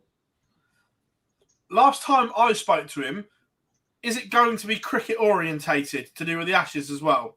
I'm not so sure what I can and can't reveal, but I've got it on very good authority that and what I would say is that recent cricket results probably make that entrance far more likely than it would have been had the cricket results gone the other way. So yeah, I think we might see something quite entertaining and impressive from Mr. Hetter. So, and then vice versa, if you're one of the non-seeds, which 2 seeds would you be happy with? Searle and Vandenberg. Yeah. Yeah, you decide to disagree with that. He's defending winners' money for this, isn't he? Or was that last year? No, but Peter's defending winners' money this year. Peter Wright. Let's be honest. Peter Wright, or being in the same quarter of the draw with Peter Wright, isn't the end of the world, is it? That is the more, whichever quarter you get drawn into, that is by far the favourable quarter. I think that's the one, because Johnny Clayton right now is the standout top player in that quarter. It's Peter Wright, Johnny Clayton, Dimitri Vandenberg, and Ryan Searle. Yeah. Even if you look, Michael Smith, James Wade, current form for Wade, you don't want any part of. Michael Smith, definitely not. Danny Noppert, Nathan Aspinall, no thank you. Van Gerwen, Heta, Humphries, Cullen? That's naughty. Yeah, but the bottom one is MVG, Heta, Humphries, Van Duijvenbode. Oof, that is naughty, that. So then it's Gezi, Cross. Right, so the top 4 seeds in the top 4 quarter is Smith, Wade, Noppert, Aspinall. Then the second quarter is Price, Cullen, Cross, Chisnell. Wright, Searle, Clayton, Vandenberg, MVG, Heta, Humphries, Van Duijvenbode. You want to be in that Peter Wright quarter of the draw. Yeah, the third, as a non-seed, that third quarter is the one that you want to fall in. And now let's be honest. When Clayton right now, you are gleefully looking at going, just don't give me Josh Rock or Gary Anderson. That's what I was about to say. Is like if we see the draw tomorrow and into that section of the draw we see a Gary Anderson or Josh Rock or even like Ross Smith. I was going to just someone who has the ability to just come and put 2 or 3 games in, and on a stage. But yeah, a Ross Smith, even maybe a Gabe Clemens or an Andrew Gilding, one of them. Got the crowd on his side as well. That 4 could be ridiculous to get drawn into it. I'm going to throw a name out here in the non-seeds, where I think this format, just prepping for one game a night, the crowd will be on his side. Barney. I'm not sold. It's consistent. His B game is a lot better right now. It's can he go and match an A game if one of these top guys goes and produces it against him? He did it at the Slam last year. I wasn't convinced until I saw him go toe-to-toe with Gezi over that distance. But that's what he's going to have to do, isn't he? Because realistically, he's going to meet someone in relatively good form who's had a very good 6 months. And barring a really strange draw, he could get a generous one, but fairly early in this tournament, he's going to meet someone who's going to probably average a ton against him. Yes, Harry, I'm going out to Poland, flying on Friday. Look, the odds for the match, we'll do a full match play preview next week, but the early odds for the match play are interesting for me. So you've got the 2 favourites, MVG and Price, 7-2, 4-1. They're priced the same. Michael Smith, the third favourite, of 5-1. The top 3 are in a world of their own. Then you've got Josh Rock, 4th favourite. Luke Humphries at 14s. Wright at 16s. Clayton at 20s. Rob Cross and Dirk van Duijvenbode and Chizzy at 20s. Yeah, you can get Gary Anderson at 25-1. Get James Wade at 80s. There is some value. Once we know the draw and where these players sit, there is some value there. I think Josh Rock's odds are very much in that position because of the way he was backed in at the Worlds. Everyone was like, oh my God, watch this kid go. Absolutely flying. And there's still that hesitancy to go and put him back to possibly where he should be given the career he's had so far. Because there is still that element that actually he could just spring a tournament win on anybody like that, and they're still back in defending against that. Yeah, in reality, I think in reality, if you were to look at actual real percent, I think he'd probably sit slightly the other side between Humphries and Rock. But I just think the bookies are frightened of Josh Rock. Like they're really frightened to overprice him because there's lots of people who know how good he can be and that are happy to have a big old lump on him. Because it's only a matter of time, isn't it? Like it's only you back him to win tournaments for the next couple of years. Sooner or later, you're getting a win. Yeah, completely.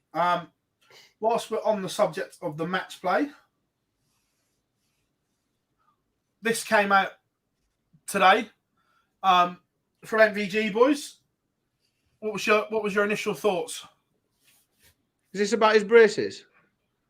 Yeah, he's still recovering, which says to me he's still in some pain. I had to reread it twice because as soon as I said it said he had to wear braces, I assumed he lost some weight and he couldn't keep his trousers up or something. I had to work out what had gone on, but well, I don't know. He is, but it's brilliant because he is one of the headline main event characters in darts. But I do think he's a bit of a grinder, and I just think he's a tough bloke, and I don't think it's gonna put him off his game too much. I just don't think it's obviously it's important to him, and it's going on in his life, and he's had some surgery and he's recovering. I don't think it's going to affect his game. I just don't think he's a sort of character that would allow it to.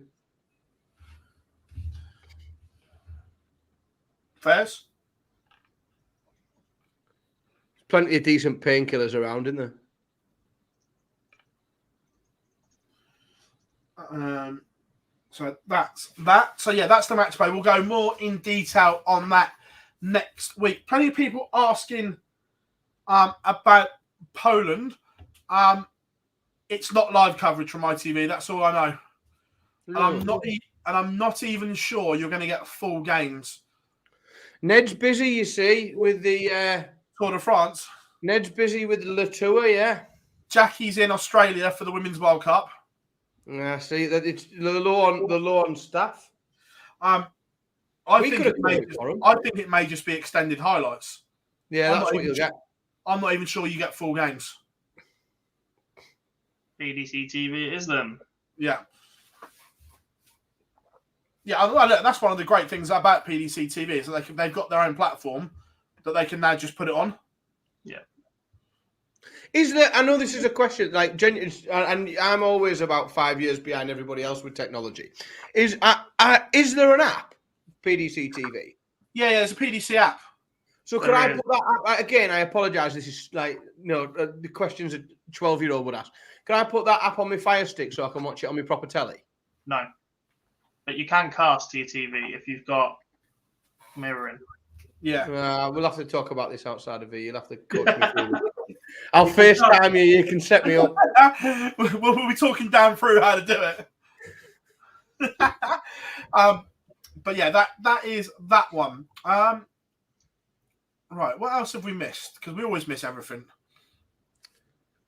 Did you know it was the first time Barney's hit a quarter final on a Euro Tour since 2016?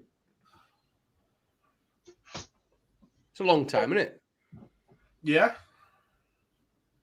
Oh, I'll tell you what we haven't talked about yet.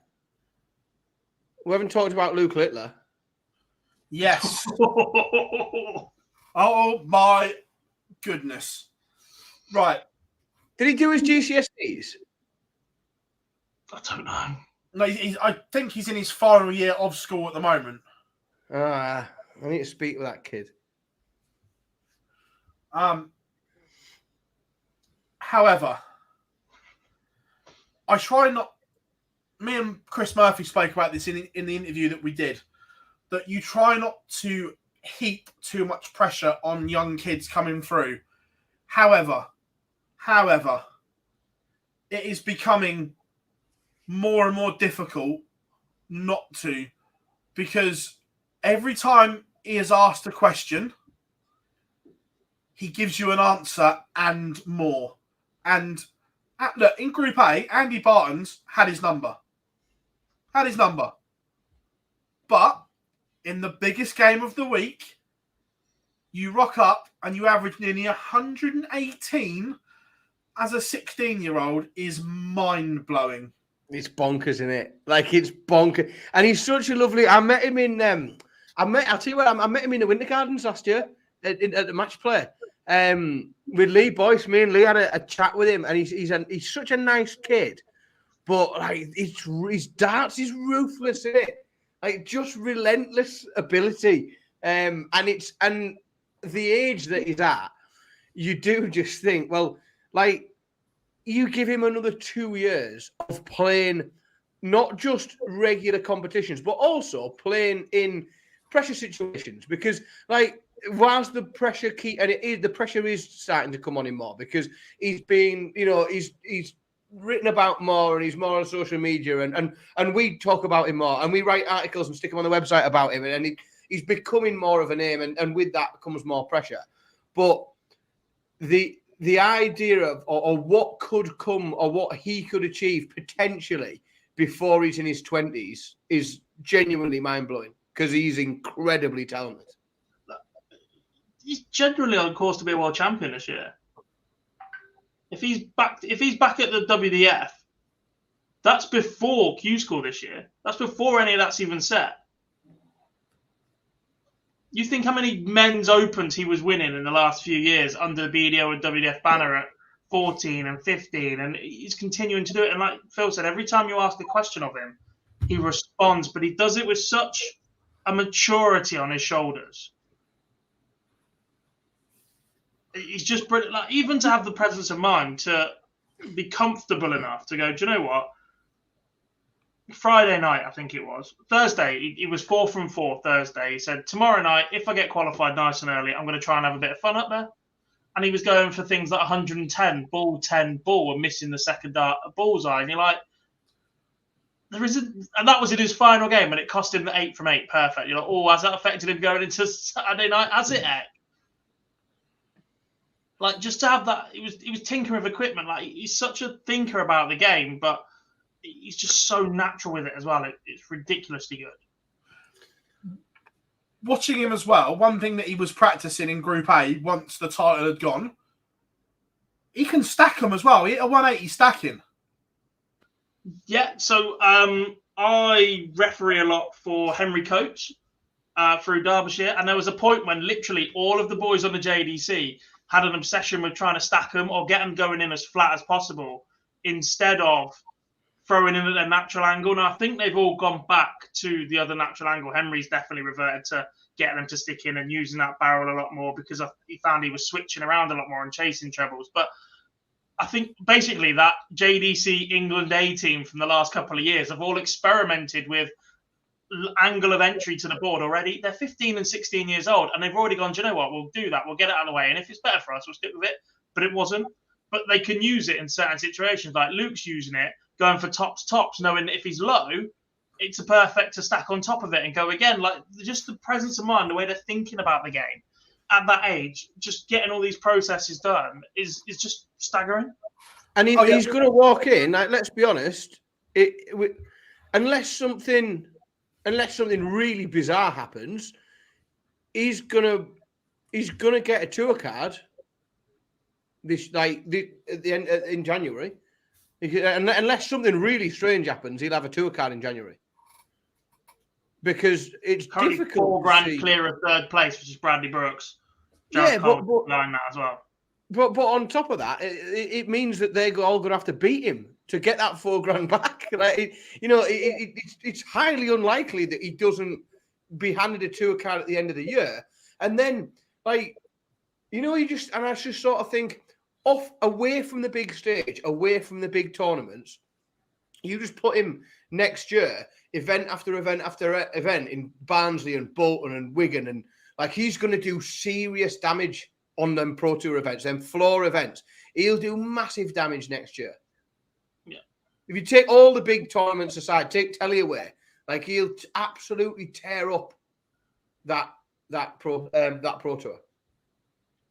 Because there is still that element, like some players will just not know how to approach playing somebody so young as Luke. Even as a tour card holder, he will just be 17 when the Pro Tour rolls around. You think he was only just able to qualify for the UK Open. He won a qualifier the day after his birthday or the day of his birthday that he was eligible to go and play in it. He's also going to benefit from, in my opinion, he's going to, regardless of who he plays, unless he's playing,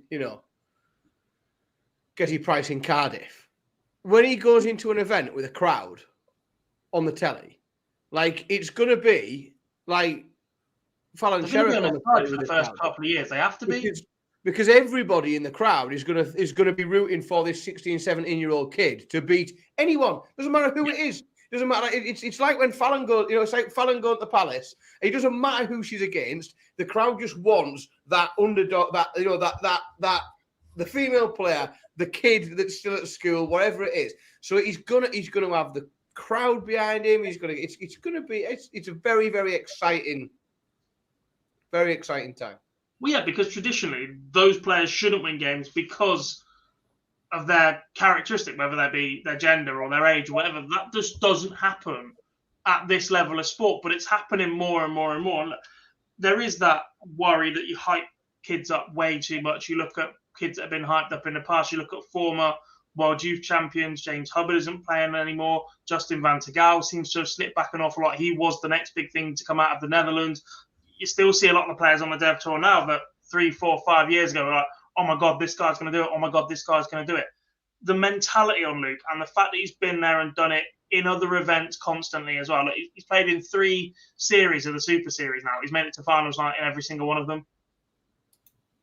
Yeah. At Champions Week in every single one of them, sorry.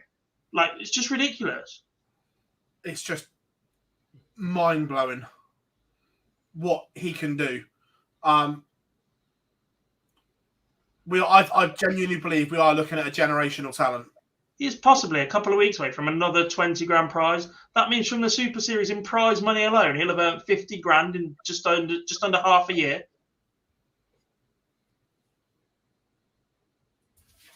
He's 16 years old.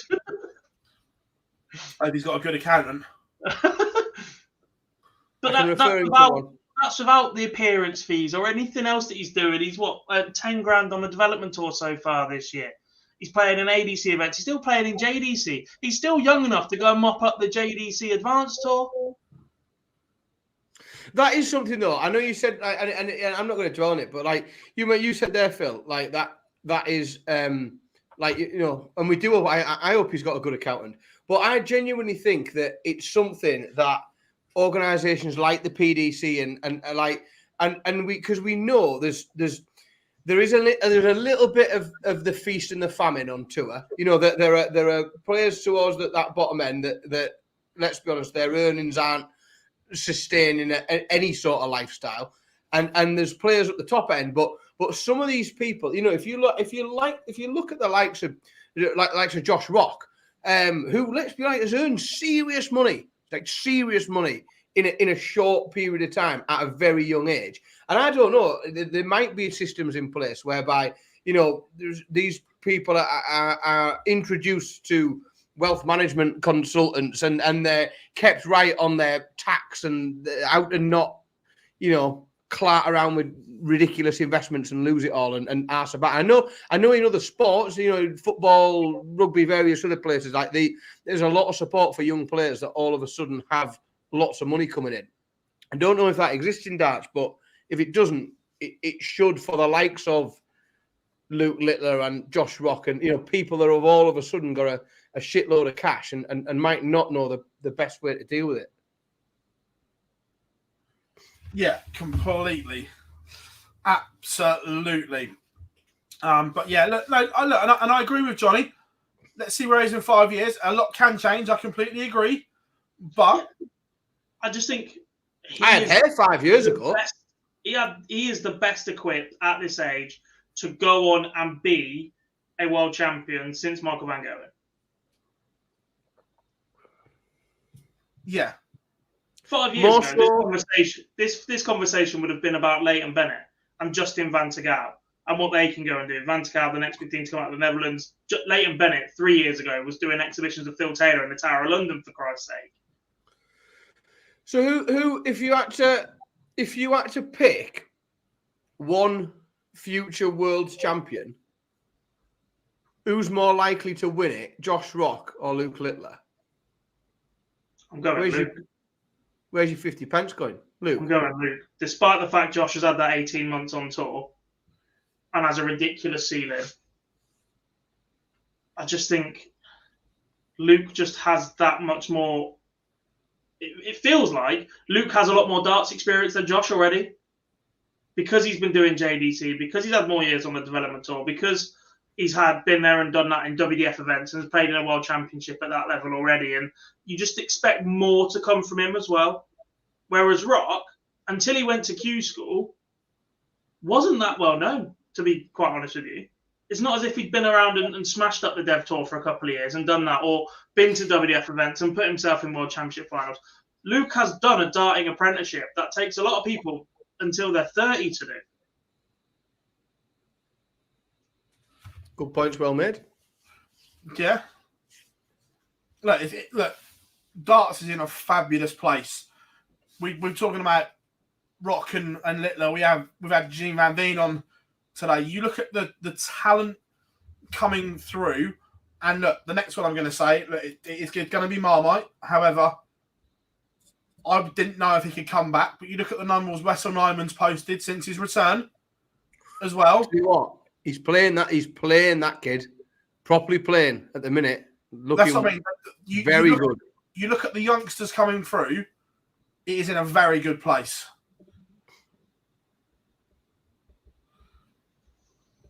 Yeah, it's exciting. It really is. Yeah. Right, anyway, back to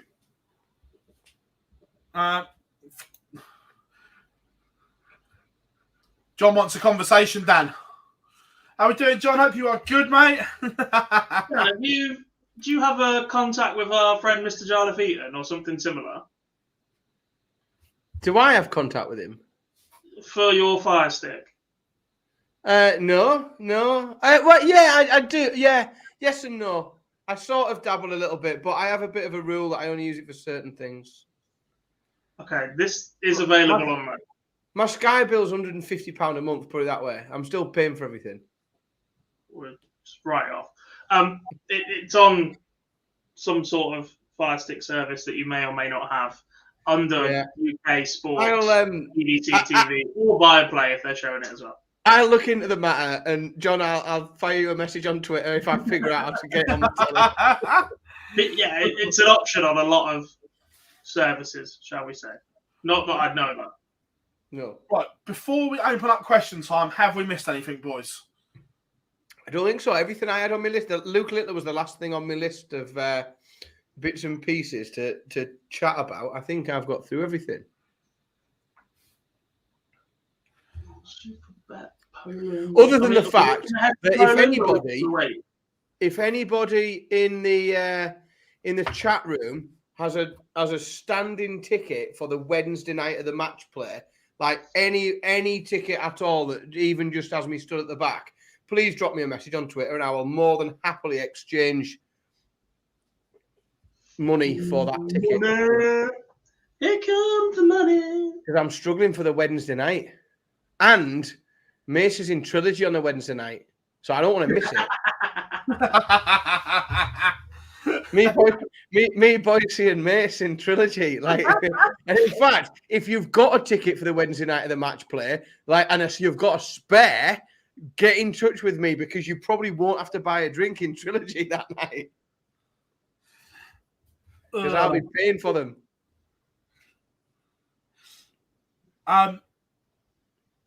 You're late to the party, Johnny. We did that right at the start. Yeah, we've done that, mate. But yeah, none of us got it. Asian Tour weekend. I'm not going to lie, I didn't see any of it. Wasn't there a first-time Malaysian winner? I believe so. Not. I'm afraid I didn't see very much this weekend. I was lucky enough to take my two eldest kids to WWE Live on Friday night. So I missed most things that went on anywhere this weekend. I was busy. It wasn't for the fact your son is the politest kid I've ever met. You were about to be insulted. Hey, well, I think I sent you all the picture of him in his Rey Mysterio mask. We're up to 3 days with that on. I had to practically cut it off for school this morning. Poor kid. Asian Tour. We have wins for...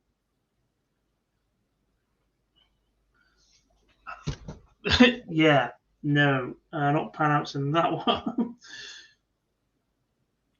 Asia won 2 of 3 in Singapore. They did. Nasir bin Mod Yantan beat He's a Paolo beaut, Nebreda in Asian Tour 16. Paul Lim making a semi-final. Lok Yin Lee quarter-final. Any other standout names in there? Christian Perez last 16. Royden Lam last 16. Man Lok Lung last 16. Lawrence and Lagan last 16. Then we move to event number 17. Tomoyo Goto from Japan beat Alexis Toilo in the final. Nebreda quarterfinal once again. Nitin Kumar last 16 in that one. Paul Lim there as well. Haruki Muramatsu last 16. And then on the final day, Mod Nasir bin Yantan won again, beating Paolo Nebreda in the final again. Perez quarterfinal, that looks very similar. Muramatsu quarterfinal. Ilagan last 16, losing to Christian Perez. Yes. How we doing, Jar? How we doing? Right. Lost his hair and got really handsome. Yes. Right. So a couple of ones. Right. Not that. Right. The Polish Masters draw, I genuinely haven't got a clue. I expect it Thursday the latest. Yeah. The World Series events, It starts Friday. Yeah, but the last lot they didn't drop until late. You look at New York, we didn't get the draw till the Thursday for New York.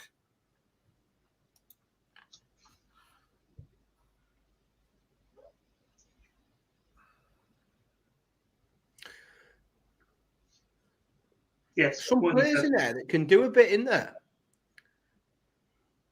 I think it'd be an interesting tournament, that.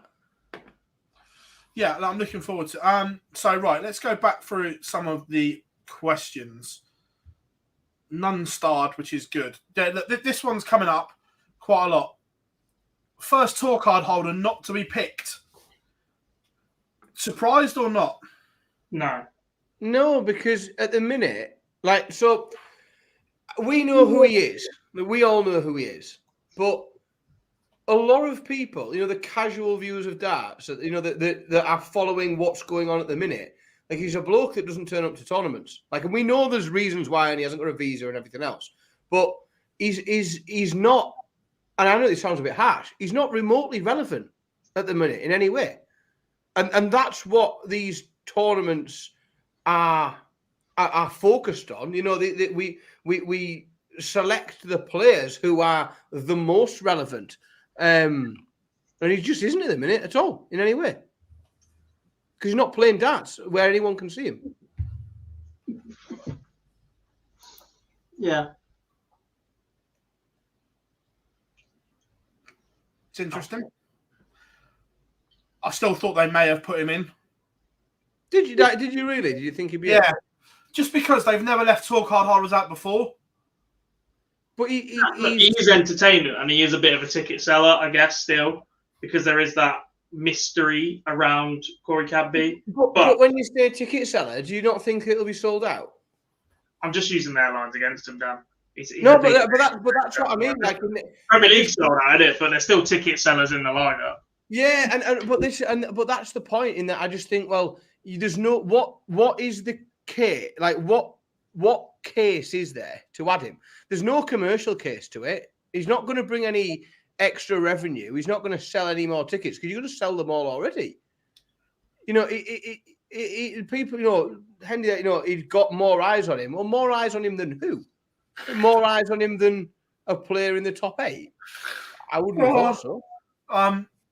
Has he just sent you the same thing he sent me? Yeah, I can't repeat that. Take you after the show, Dan. Yeah. But yeah. Not bad. So, yeah, that one there. This is going to split opinions. What's the bigger tournament, the Grand Slam or the Grand Prix? Grand Prix. Grand Prix. But I prefer the Grand Slam, I think. No, the question wasn't preference. The question wasn't which do you enjoy more. In its old format, when it was PDC against BDO, fine. The Grand Prix is the bigger tournament. It's more important. Yeah, it's a bigger achievement to win. Yeah, I wouldn't say it's more important because the prize money is probably the same. So in terms of ranking points, it's probably not more important to a career and a legacy, I think.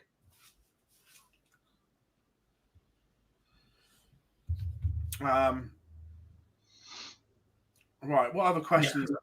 It's fine to enjoy the slam more, but you can enjoy whatever you want. Yeah, you're wrong if you enjoy the slam more.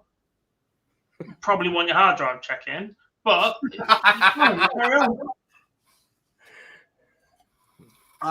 they are looking at venues in Ireland at the moment. When we spoke to Matt at Premier League finals night, his words were, "We have a list and we are looking." Checking it twice. Gonna find out who's naughty or nice. Those people that like the Grand Slam more, naughty. A lump of coal to those people. Certainly on one list.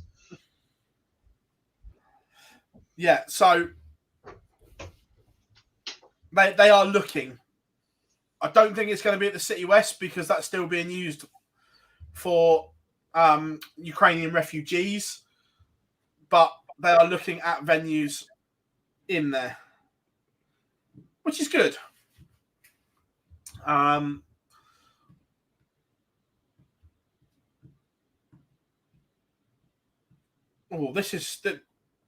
This is hotly debated. Well, Jar's in. Jar, what's the Triple Crown? It doesn't exist. It's a. No, but this will just Jar will be typing now. It's a figment of your imagination. You are wrong. It is the World. I'm never wrong, Philip. Was he about to say something absurd there? Was he going to say that? He was about to include the Premier League, yeah. Was he going to put that exhibition in the travelling circus? I think you'll find that Mr. Gerwyn Price and Michael Van Gerwen both called the Premier League the biggest tournament outside the World Championships. Slags. Do anything for the money. Oh, to be fair, I have got... Right, we're going to play... I loaded it up and I forgot about it. We're going to play the clip from Matthew Edgar that he's messaged me on saying, "You've done a great job on that title," with a laughing face. We'll play the clip and then we'll discuss. If I was to work with Adrian Lewis personally, I would resign the tour card at the end of the year and I'd start again from fresh. Adrian Lewis isn't going to someone who struggle through Q School. He's going to get through it quite comfortably. I would, in Adrian Lewis' position, want to start from zero, start again, not defend, because when you defend, you look backwards. He needs to look forwards right now. And I think there's a lot more forwards for Adrian Lewis. But the problem is when you've been a two-time world champion, you're always going to look back. You're going to look back to the glory days. Why can't I do that? The problem is that's safe. When he won those world championships, it was safe. Because he can stand here now and tell you anything you want about being the world champion. But if you was to stop that match in that World Championship and say, "Adrian, how do you feel right now?" I guarantee you wouldn't have been as confident as he'll tell you that he felt now, because it's safe. So when we look back, we look at that safety. And again, when we look at the rankings, the money's already on the board, it's safe. I think he needs a complete sort of overhaul. And yeah, it's the sort of player I'd love to work with, because I think we could get him winning again. See, I think that what Matt had to say there was informed and educated and pretty wise. And I do think that you've done him right up a kipper just with a headline of Adrian Lewis should resign his card. I think but it makes complete sense. It's very, very difficult to argue with, isn't it? No. Do you know what Matt's just done? Matt's just bazballed, right? Matt has just said what we're saying. Like, you know, in England declare on day one of a test, 8 down and Joe Root still swinging back, going, we're gonna have a bowler for 20 minutes here. And like for the last 10 years, we've been in group chats going, "Oh, you'd fancy a bowler for 20 minutes tonight rather than adding 30 runs, going again tomorrow morning," sort of thing. Matt's just gone, "Bazball, let's go completely out there." Start. As good as Adrian Lewis is, yes, he should make it through Q School. You absolutely 100% cannot just make that assumption that he will. And to hand back the tour card to just try and start again is Bazball. That's what that is. I like the idea that towards the end of that interview, fucked. There was I love it when Matt, like towards the end when Matt said, like, he's a player I'd love to work with, as if Adrian would be watching it thinking, right, this is what I'm missing. Like, get on straight on the phone. Like, this is what's missing is the guidance of Matt. But I think it's a tough one to argue against. There is absolutely sound logic behind the idea, but it's just not a guarantee that he gets through Q School. And at that point, for a player whose career has been on the downturn, a year off the Pro Tour could be even more damaging for him than it is staying on here and just defending. It's going to take some being away from the environment could do a lot more. Could do a lot more damage to the drive of Adrian Lewis than being around there and just going through the motions, knowing it's there if he wants it. It's going to take. Can you imagine the bottle when you turn up to Q School, and you turn up and Adrian Lewis, that's who you're playing. Oh, brilliant! It's a big. I know he's going to go in with a target on his back, like Barney did, but it's a similar situation, isn't it? Mm-hmm. In terms of how they'd come through Q School, only Adrian wouldn't be able to go through the arguably easier route that Barney did in Europe. Arguably. Top end, there's difference, isn't there? I think there's more depth in UK in terms of the base average is better, so you've got more chance of being taken out by a complete unknown. But at the top end, there's possibly an argument now to say that the talent in the top 16, top 32 players there, you expect to be better than they are in the UK. I think you can clock up more points earlier in Europe. Yeah. But it was I get on really, really well with Matt, and he messaged me. He was like, "Yeah, good job with the title." I thought it was this. I thought it was dead good, like brilliant. Hey, get him. The thing is, he gets the game. He's clever, isn't he? Like he's a clever bloke, and he understands more than just throwing darts at a board. Like he understands a lot more about the sport of darts than just hoying them at the wall. Right. I like this one. We've spoken about this a lot in our chat or chats.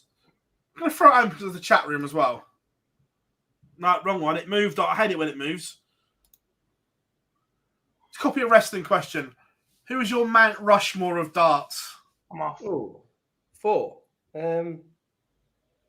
Why? You've got a... Who would your Mount Rushmore be?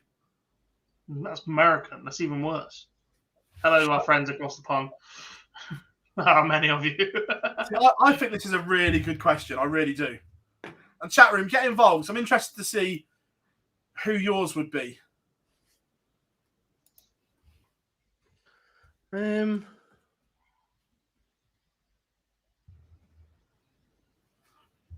Which 4 are you having? It's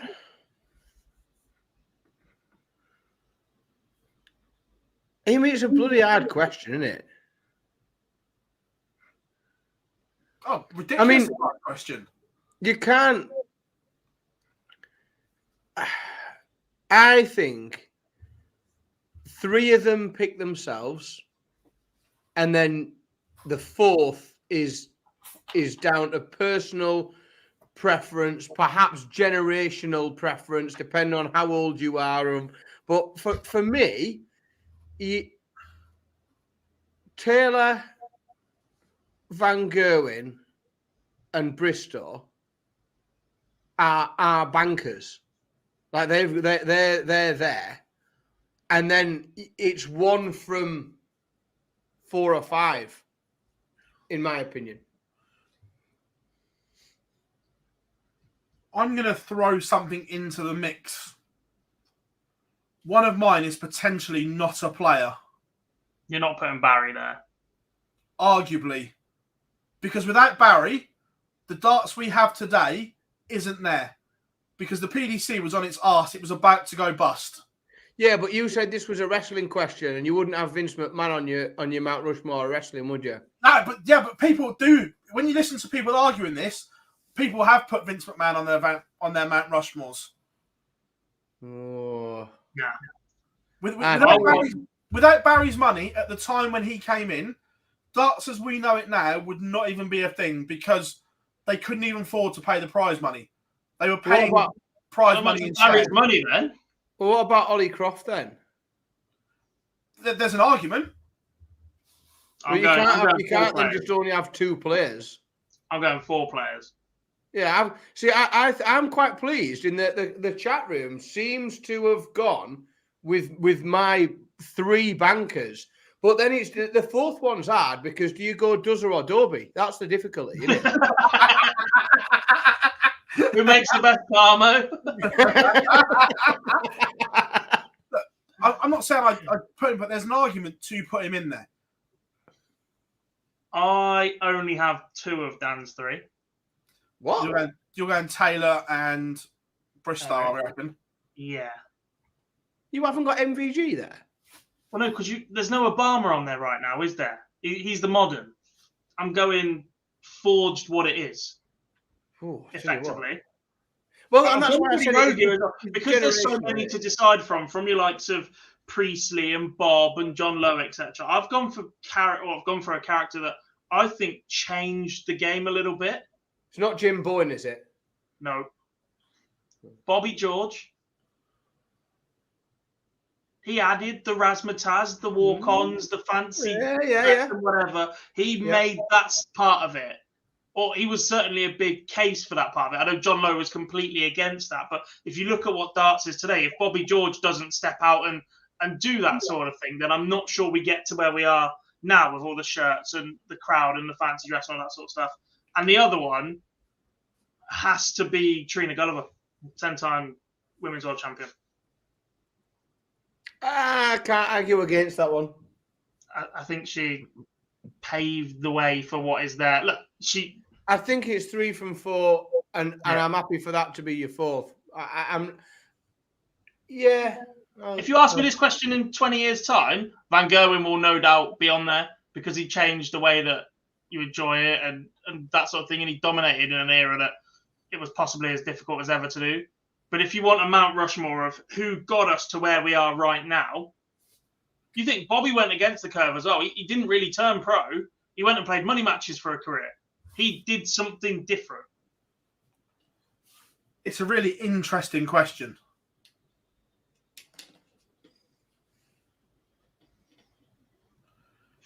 I love it. Nappy. What's yours then, Phil? Taylor, Bristow, MVG. Right, Dobie or Duzzer. And I'm really torn on the 4th one. I think that's where the difficulty comes in. I think those 3 pick themselves, and then you've got 1 from 4, 5. He's trying to sneak Gando on there. That's what he's doing. Well, there is a case to be made for Gando to be there. Like he could, but also there's 2 or 3 other names that could be there as well. Trina being one of them. There's a few other names that ideally you need about 8 spots on it, don't you? We need a slightly bigger mountain for the darts one. Look, I love it. I love the chat around it.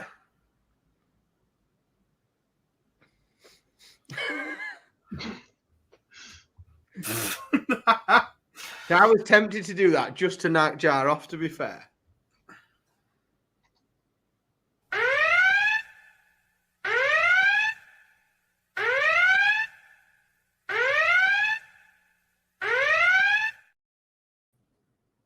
He's going to Blackpool. Number 4. He's in Blackpool and he's on Mount Rushmore in spot number 4. Let's put him between Taylor and Bristow. Too far, Daniel. Too far. I love Johnny. I love starting arguments. Yeah, it's great. I'm not sure it's an argument. I think it's a really good talking point. Yeah, it's a fun. It's like So I do think we. I'll speak to you about it afterwards. I'm not going to say it out loud. Shut up now. Oh, good. Right. Have we missed anything else before we sign off? No. And if we have, tough. You could get it next week. Thanks for watching.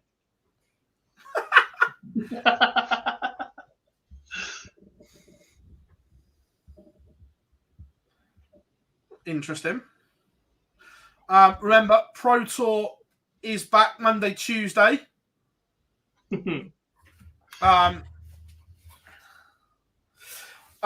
Pro Tour is back. Last chance for the players to prep for Blackpool. Now they're there. This is the chance to get it right. Where is this Pro Tour? Wigan. Imagine if it's further south and they make them drive even further. Miserable so-and-sos. It's got to be, innit? Wigan would make sense. When does the PDC logistically ever make sense? No, it's in Leicester. The furthest south of their venues. Yeah, good decision. Pro Tour is back then. All eyes are on the match play.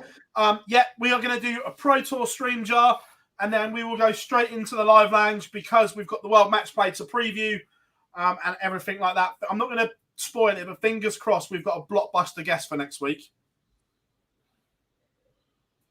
I'm not on, it's Boise.